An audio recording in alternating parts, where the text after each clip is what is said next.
कल्याण डोंबिवली महानगरपालिका निवडणुकीनंतर पहिल्यांदाच आता आज स्थायी समिती सभापती, महिला बाल कल्याण समिती सभापती, त्याचप्रमाणे बीजेपीने शिक्षण समिती सभापती करता फॉर्म भरलेले आहेत।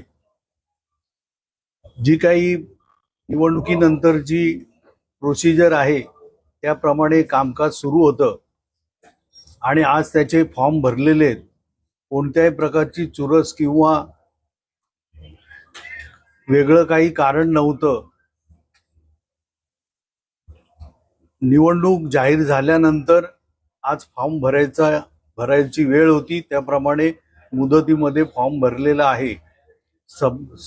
माननीय एकनाथजी शिंदे साहेब उपमुख्यमंत्री आणि शिवसेना मुख्य नेते यांच्या आदेशाप्रमाणे खासदार डॉक्टर श्रीकांतजी शिंदे यांच्या सूचनेप्रमाणे आज स्थायी समिती सभापती करता मल्लेश शेट्टी यांचा फॉर्म भरण्यात आलेला आहे।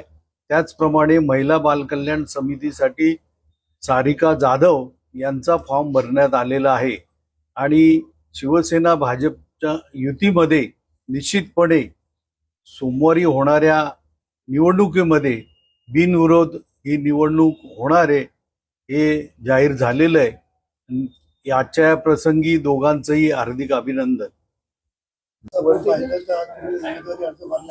मात्र महायुतीमध्ये चर्चा झाल्यावरती जवळपास बिनविरोधच झाल्याची चर्चा आहे।